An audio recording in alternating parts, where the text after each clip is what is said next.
Plant hormones, पादप hormones, ये होते हैं 7 प्रकार के। कितने होते हैं? 7। लेकिन किताब में कितने दिए गए हैं?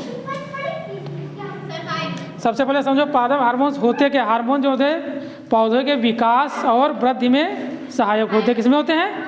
पौधे के विकास और वृद्धि में। हाँ, ऑक्सिन, ऑक्सिन होता है। कौन होता है? और कौन? हाँ राइट। और बताओ।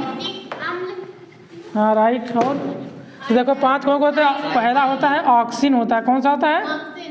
ऑक्सिन। नंबर सेकेंड, हाँ जिब्रेलिन। सौरभ बताओ। जिब्रेलिन। और उसके आगे कौन सा होता है? हाँ नंबर 3 साइटोकाइनिन। साइटोकाइनिन। और कौन होता है? हाँ एब्सिसिक अम्ल। ये कौन सा होता है? एथिलीन जो है बहुत ही इम्पोर्टेंट, मोस्ट इम्पोर्टेंट है एथिलीन। कभी देखा आम जो घर में पकाए जाते हैं कि नहीं? बाग होंगे सभी के, लगभग सभी के नहीं होंगे, किसी किसी के बाग होंगे नहीं होते हैं। जब गांव में बाग होते देखा कच्चे आम तोड़े जाते हैं तो घर में क्या किया जाता है? कार्बेट लगाया जाता है कि नहीं लगाया जाता है? लगाया जाता कि नहीं है? तो एथिलीन जो है हमारी किसमें सहायक है? फलों को पकाने में सहायक है। किस कौन? ये गैस के रूप में पाया जाता है। अब ऑक्सीजन का कार्य क्या है बताओ? ऑक्सीजन का कार्य क्या? बैठ के बताओ आराम से। कोशिका विभाजन एवं वृद्धि होता है कोशिका। क्या होता है? और कोशिका हमारा शरीर का बहुत महत्वपूर्ण भाग। कोशिका ना हो तो हम भी नहीं होंगे, कोशिका नहीं होगी तो हम भी नहीं होगी। तो हमारा शरीर किससे मिलकर बना हुआ है? कोशिकाओं से मिलकर बना। उसी प्रकार पादप पौधों की कोशिकाएं होती हैं। ठीक है, तो ये क्या करता है? कोशिका के विभाजन में सहायक है। कोशिका विभाजन किसे कहा जाता है? Cell division. क्या कहा जाता है इसे? इंग्लिश में बोलता है सेल डिवीजन, मतलब कोशिका विभाजन। कोशिका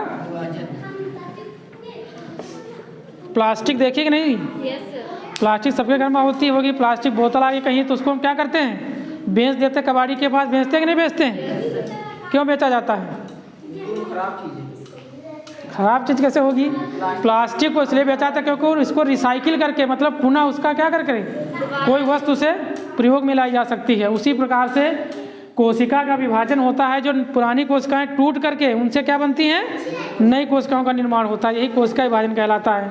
तो ऑक्सीजन का कार्य क्या है? पौधे के वृद्धि और कोशिका विभाजन में सहायक होती हैं। इसमें कोशिका विभाजन में, कोशिका विभाजन में सहायक होती हैं। जो कोशिका विभाजन पता है कि नहीं? मतलब पुरानी कोशिकाओं से मिलकर नई कोशिकाओं का निर्माण, ये कोशिका विभाजन कहलाता है। तो ऑक्सीजन का कार्य क्या? कोशिका विभाजन एवं वृद्धि के कार्य में आती है। अगला आ गया जिब्रेलिन। जिब्रेलिन का कार्य क्या है? हाँ, बीजों को अंकुरण के लिए प्रेरित करना। ठीक है, बीजों को अंकुरण जानते हो कैसे कहे जाते हैं? अंकुरण नहीं पता है? खेत में बीज बोया जाता है कि नहीं बोया जाता, तो उसका अंकुरण होता है। आलू देखा होगा? आलू देखिए कि नहीं? घर में से होता है। गर्मियों में अधिकतर क्या होती है? उसमें अंकुर निकल आते हैं, तो वही अंकुरण कहलाता है। ठीक है, हाँ, जो ज़्यादा इनका टाइम हो जाता है तो ऑटोमेटिक आ जाती है। ठीक है, इसको अखुआ हिंदी में क्या कहा जाता है? अखुआ, मतलब आंखें निकल आई आलू के। आलू के निकल आई है आंखें, उसी प्रकार से। अरे भाई बोलते हैं ना, आंखें नहीं निकल आते, बोलते हैं अखुआ निकल आए, वही अंकुरण कहलाता है। अरे चने देखे कि नहीं? चने सब लोग खाते हो? जब भिगो जाते हैं चने, अगर 2 दिन कपड़े बांध कर रख दो तो क्या होगा? उसमें अंकुर निकल आते हैं कि नहीं निकल आते हैं? तो वही क्या कहलाता है? अंकुरण कहलाता है। और साइटोकाइनिन का कार्य क्या है सौरभ? हाँ, कोशिका विभाजन एवं पार्श्वी, हाँ कलिकाओं को प्रेरित करना। कोशिका विभाजन भी करती हैं और में सहायक हो कलिकाओं को प्रेरित करना। कलिकाएं जानते हो क्या है? हाँ, कलिकाओं को प्रेरित करना मतलब कलियां खिलती हैं, उनको खिलाना। मैं कि फूल बहुत अच्छा खिला हुआ है तो उसका कौन कार्य करता है? साइटोकाइनिन कार्य करता है। कौन करता है? साइटोकाइनिन। जब पेपर की दर से बहुत महत्वपूर्ण है, समझ लो हाई स्कूल के लिए पूछा जाता है। अगला है कौन? Abscisic acid. इसे अम्ल कहा जाता है। हाँ, ये उल्टा काम करता है। कैसा होता है?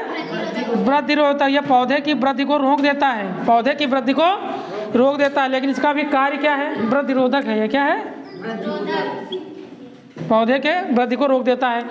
अगर बाई चांस कोई पेड़ तुमको अच्छा लगा, बाजार मार्केट में गए, ठीक है, बढ़िया पेड़ खरीद लिया कि घर में लगाएंगे, उसमें क्या हुआ, वो पेड़ इतना लंबा हो गया कि तुम्हें छत के में लग रहा है, तो क्या होगा, उसकी वृद्धि इतनी हो गई है, तो इसीलिए किसका हम क्या करा करेंगे, ऐसा एक पेड़ लाएंगे जिसमें किसकी मात्रा अधिक होगी, एब्सिसिक अम्ल की मात्रा ज़्यादा होगी, कि उसका साइज बिल्कुल बराबर बना रहे, ठीक है।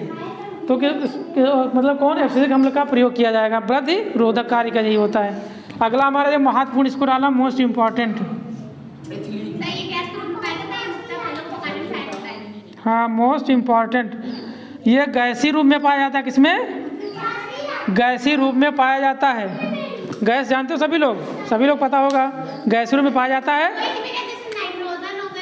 हाँ ये सब गैसें हैं, उसी प्रकार से भी पाया जाता है।